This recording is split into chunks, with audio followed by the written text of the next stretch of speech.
Nick speaking, and welcome to this podcast where we discuss Necrons in Warhammer 40k, including your comments. And today we're asking the question, excluding flyers and fortifications, what is the worst unit in the Necron Codex? And it's coming right up. Necrons! Okay, so if you've been following this channel for a long time, and I mean a very long time, I've been here on YouTube since 2009, you will know that I actually like a bad unit. If somebody says to me, this unit is bad, then I like to play it and I like to try to make it work on the table. So whilst this is potentially a bit of a negative topic, talking about the worst Necron units, so I'm very interested to find out what you think is the worst unit. Is it the same as what I think? I'm going to run through the units which I think are bad, and we're going to discuss maybe how we hope that GW will change things going forward for 11th edition. Now, in my question, I did say excluding flyers and fortifications, because I know that if I didn't exclude them, well, they'd be quite high on the list. In particular, the fortification, the convergence of Dominion. What an awesome looking set of stones they are. I love the models, and when they first came out, instantly I wanted to play 3 units of 3 because that's the type of guy I am. However, it's been really hard to play them. They got quite good at the end, right at the end of 9th edition, but they have been unplayable, literally. And that's coming from me, who likes to play units which aren't that great. I've found them unplayable for the points cost that they are, and they just haven't made it into a single list of mine in 10th edition, which is a crying shame because the models are fantastic. I'd love to be able to have a reason to play them. Now, I've excluded flyers as well, mainly because they have 0 support from Games Workshop in 10th edition. It's pretty clear that Games Workshop are ignoring flyers, and whilst I have played the Doom Scythe a reasonable amount in 10th edition, and I found it pretty decent, I do think it's way overpriced for what it does. And the Night Scythe, I've not personally played it. I've not really had lists where I think, yeah, I'm going to play a Night Scythe in this list. If you've been playing the Night Scythe, let me know how you've been getting on with it in the comments below. But that is why I excluded these units from this list. Now, it was very, very interesting reading your comments. I'm not going to read every comment. I have picked a few comments which I'm going to read out and discuss with you, but I thought we'd get straight into the list and find out what you think is the worst units. So out of all of the comments which I had across the YouTube channel, on my community tab, on my Facebook page, and also on my Instagram page, there were only 7 units mentioned, which I thought was really interesting. For now, I'm just going to talk about the top 3 units that were mentioned, but just to let you know, the other 4 units which also got some votes were the Praetorians, the Monolith, the Annihilation Barge, and for some reason the Overlord also got a vote. But yeah, in the top 3, and to be honest with you, I don't think you're going to be surprised by these 3, but in 3rd place was the Psychomancer, in 2nd place was Trazyn the Infinite, and in 1st place by some way was the Obelisk.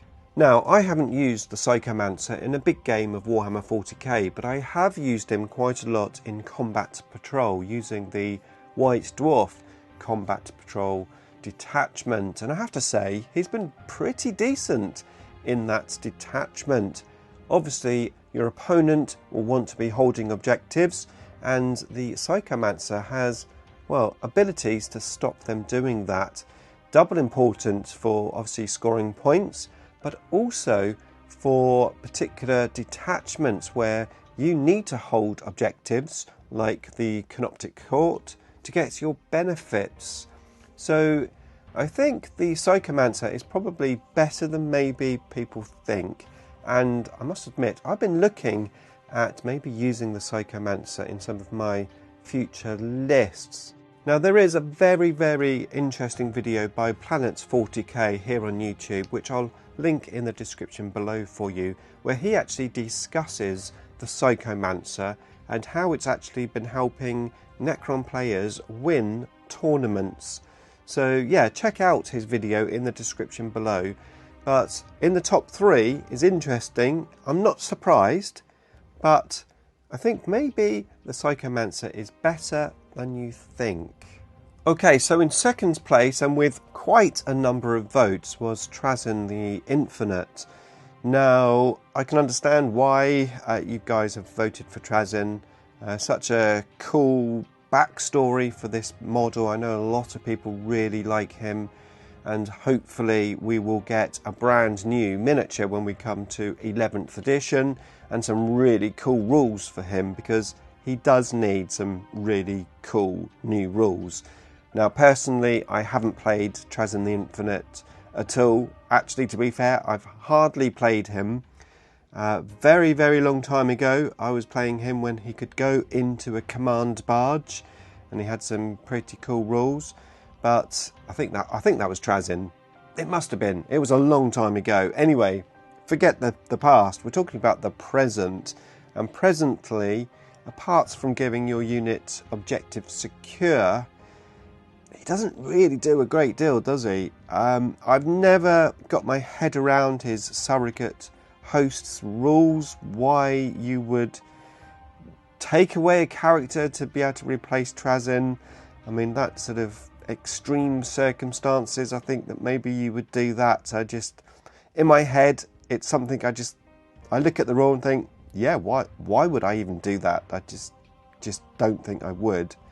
I mean, points wise, he's not actually that many points, but yeah, I just don't think there's enough reasons to play him. And for such an epic unit with an epic backstory, he should have some epic rules. Fingers crossed, 11th edition, we will get them. Okay, so let's talk about the Obelisk, which got all of the votes. Pretty much everyone, even the people that said Trazyn was their second choice, and their first choice was the Obelisk. So yeah, it's definitely been deemed by you guys that it's the worst unit in the Codex, and I'm probably going to agree with you, although yeah, I'm going to run through all of the units in a minute and discuss some of my opinions. But yeah, the Obelisk obviously has some inherent problems. No invulnerable save. You could of course have it in the Hypercrypt Legion and maybe use the stratagem to give it an invulnerable save. And then the killing abilities just not really there. The Tesla spheres, they have a good amount of shots. They can kill stuff, but for such a big, awesome looking model, its killing ability is just, well, it's just terrible, isn't it? Let's face it. How could they change it? I mean, obviously, GW are generally trying to make units better or worse, mainly by the points, increasing and decreasing points. But there are just some units which, unless they're silly cheap in points, they're just not going to make it on the tabletop for the rules. It's the rules that really need to change, not necessarily the points. So the Obelisk is what, 300 points currently, and whilst it's come down quite a lot from what it has been in the past, it's still a lot of points for what it can do. And whilst yes, okay, it has 24 wounds and its toughness 13, yes, it's got a 2+ save, but there's a lot of units out there which could take this down in 1, possibly 2 turns. So yeah, it's a tough one. Obviously we've got the Tesseract Vault, as well, which of course has the same guns, but you get the Catan powers on top of that, and then you get your 4+ invulnerable save without having to use a stratagem with that as well. So yeah, I can see why you voted for it, that's for sure. Okay, so let's have a look at a few of your comments. We've got Lemore 2008 says, easily the obelisk. The monolith got some heavy beatings too. The shadow sword is just 10 points more and is way better. So I hope the monolith goes down in points. A shadow sword, I'm not quite sure what that is. Is that Eldar or is that Tau? I'm not 100% sure what that is. But yeah, the monolith, again, you've got to really be playing it in the Hypercrypt Legion so you can have the 4+ invulnerable save on it. Otherwise, it just goes down incredibly quick. My son took one out very easily with his deep striking Malta unit. Guys that have the detachments, it gives them an extra 6" on their guns, so deep strike within Malta range, monolith dead. I do like the monolith and I played it quite a few times. However, I haven't necessarily played it to its full potential because I generally don't play it to teleport units through with warriors and stuff. I just foresee it as a big unit to plonk on the table, to kill stuff and distract. But it does distract, and generally it goes down quite quickly. Now, a reduction of points is probably the fix for it. The rules, like I said, it's got the save, it's got some decent guns, it's got a good amount of wounds, it has some cool abilities, teleport units through it. So the rules are pretty decent, so maybe it is just the points. 400 points, it's a big investment, isn't it? Especially if it does go down very quickly. That's a huge chunk of your army. And let's face it, if you're playing monoliths, you want more than one, don't you? You want two, because it looks cool. You know, one Necron monolith, just, it doesn't seem right. You want two, maybe three. 400 points? No, it's not going to happen. So a big reduction of points would be really cool. But will it happen in 11th edition? Obviously, it's very difficult to talk about 11th edition because it isn't just about new cool rules for our units. It isn't just about what points there'll be, because we don't know what the actual core rules will be to help with the rules that we're going to have in our codex. So it's very difficult to talk about 11th edition, let's face it. But I certainly think that the monolith deserves its place on the table in a lot more lists than we currently see it. We then have Ethan Rodriguez Gomez, who says it is definitely the obelisk, followed by the Annihilation Barge. 0 AP means that they kill nothing against most enemies. Now that's interesting, the Annihilation Barge, I've used that quite a lot actually, and you're right, I mean AP 0 obviously sucks. I don't think Games Workshop is going to ever make Tesla with AP. Maybe, you know, from stratagems and stuff, give it some extra AP, but certainly as the base gun, it's always going to be at 0 AP. Tesla is all about sustained hits. I mean, we had sustained hits, I think, before anyone else did. When that model first came out, that was its key feature. Tesla gave you sustained, and Gauss gave you the AP, and you could choose what you would like. Arguably, you could say, well, maybe we could have different gun options on the Annihilation Barge. Maybe we could, but I think that would need then a new model. And, well, who knows, maybe GW will make a new model and we will have different gun options. But as it stands, it is what it is. But for the points, I think it is a playable unit. It's a nice little gunboat, as we used to say in the old days. And you can stand back, it's got some nice range to it. You can take objectives, you can do board control with it, maybe in the corners of your backfield. And potentially, being a vehicle, you could push it forward and, you know, it can survive a little bit. but obviously it's not going to survive a very long time. I do like the arcing ability, and when I did actually commit to playing this unit, having 3 annihilation barges backed up by a reanimator, they actually did some decent damage. But yeah, you've got to commit to playing the annihilation barge. So it certainly isn't in my worst unit list, and to be fair, you were the only person that actually voted for the annihilation barge, so you're on your own there as well. Next we have Gareth Hold'em 1050, and they say Triarch Praetorians, they're mediocre at everything. Now this is an interesting one because I've actually played Triarch Praetorians quite a lot, especially in the obeisance flanks, because I'm the type of guy that likes to play themed lists. If I'm playing the obeisance flanks and I get bonuses to my Triarch units, then I'm going to play Triarch units. And the Praetorians are actually, I don't think they're that bad. You can put them into reserve and deep strike them. Pretty useful for getting behind enemy lines, etc. Yes, you can take death marks and they can do the same, but they have 2 wounds and death marks are only 1 wound. And then you've got better assaults than death marks.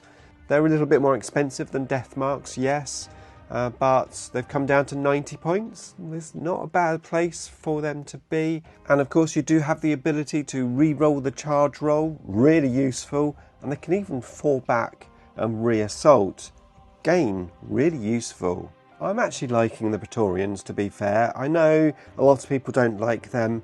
10-inch movement, I mean, these guys generally aren't bad, and for 90 points, I definitely think they are better than people give them credit for. Now, talking of Praetorians, the next comment is from Donut O, who says, Trazin. I know people think Praetorians, but if you use them basically as death marks, but they can actually do something decent in damage against chaff, they're not terrible. And I agree, they are basically a slightly better death mark. I mean, the death mark, yes, can come down, take points for your secondaries, potentially primary. My death marks do not kill a goddamn thing. They do not kill anything. My Praetorians have killed stuff. It's interesting, isn't it? I'm not saying they are the best unit at all. I'm just saying I just don't think it's fair on them to be on the discussion list of worst unit. Right, we are going to have a look through the Codex now at the units, and I'm going to discuss the units which I think are the worst. Right, here we go. I actually have the Codex. Not really touched this book that much this edition because it's all about data cards, but I've got the actual book. Now, for me, if I've not been playing a unit, that says something, because like I said, I try to play with as many different units as I can for many reasons, just because I have the models, I want to try something different, I just want something fun.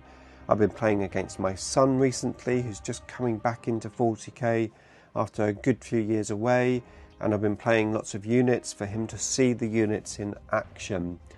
So if I haven't been playing a unit, then there's a good reason for it. Mainly that reason is I just can't fit it in the list for whatever reason. So here we go. The Silent King.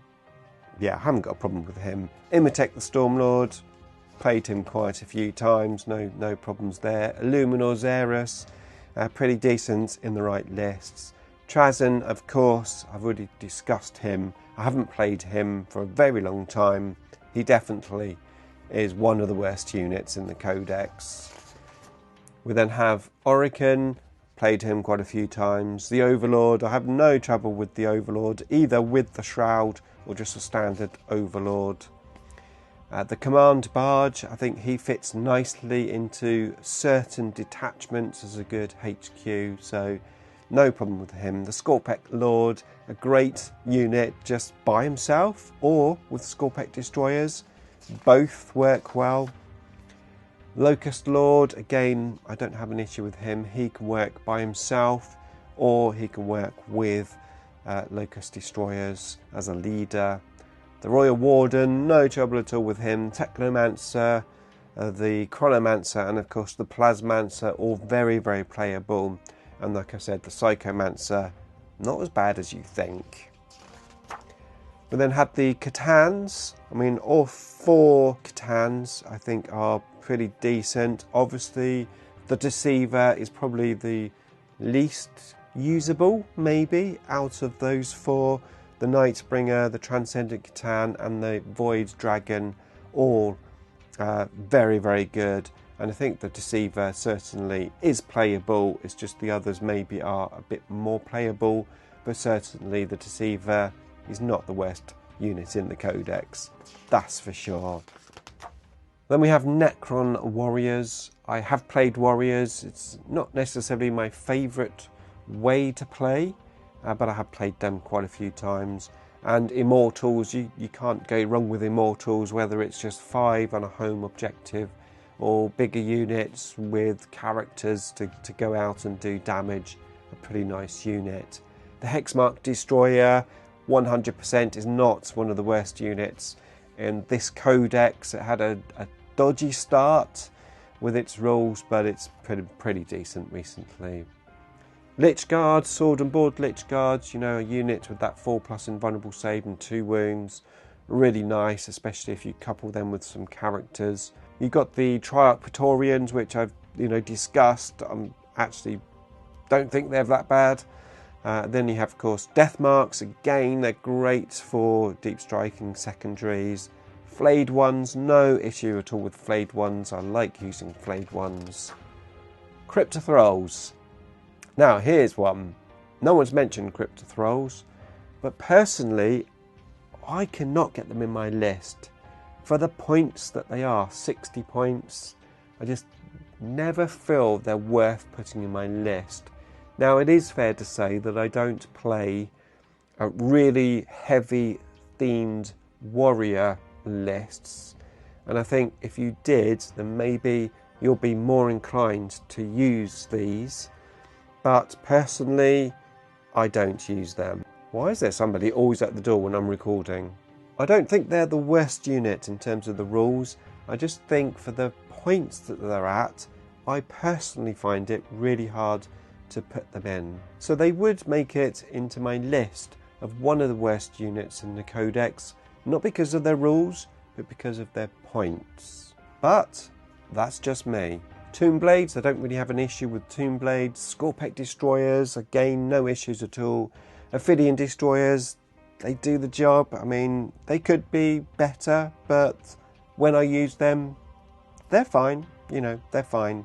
Locust Destroyers, again, no real issues with them. I do wish their guns were longer, like in the good old days, 36 inches, but 24 is not that bad. But I do wish, and this would be my wish for going forward in 11th edition, is they get their strength 6 guns back rather than strength 5, because it's so much better. Yeah, if we get new models, new Locust Destroyers, I really hope that in 11th edition we get strength 6 guns back.